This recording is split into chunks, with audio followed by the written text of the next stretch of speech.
Hey there, Seahawks. It's Miss Adams, and in this video, we're going to talk about the good and the bad of sampling.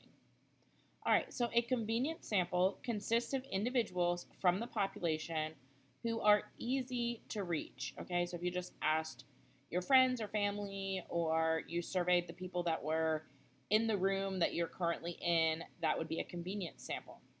Bias is the design of a statistical study shows bias if it is very likely to underestimate or very likely to overestimate the value you want to know. Voluntary response sample consists of people who choose to be in the sample by responding to a general invitation.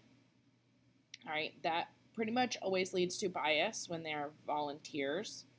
And random sample consists of individuals from the population who are selected for the sample using a chance process.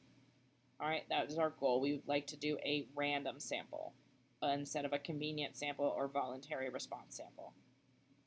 All right, an example of a convenient sample: a school nurse wants to know if students at his school are overweight. On average, after school, one day he walks to the gymnasium across the hall from his office and selects the first 20 students he sees.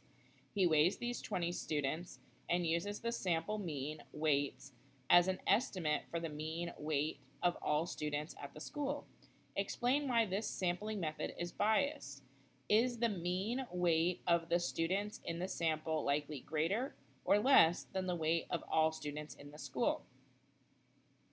All right, so it is likely that the students in the gym after school are more active and physically fit than the rest of the students. They may be on a sports team, so this means that the sample mean weight is likely less than the mean weight of all students in the school. All right, voluntary response. The school nurse from the previous example decides to obtain a sample of 20 students in a different way. He submits a morning announcement stating, "Healthy data needed. If you are willing to be weighed, please come down to the health room this week." Explain why this sampling method is biased. Is the mean weight of the 20 students in this sample likely to be greater than or less than the mean weight of the entire student body? All right, it is likely that the only students with low body weights will volunteer for testing. Students who are overweight are unlikely to volunteer to be weighed. As a result, the mean weight for the members of the sample is likely less than the mean weight for the entire school. All right. Explain how the school nurse can avoid the bias identified in this previous example. All right, so instead of recruiting volunteers to be weighed, the nurse could obtain a list of all students and randomly select 20 to be weighed. All right, so we would rather do a random sample. All right, go Seahawks.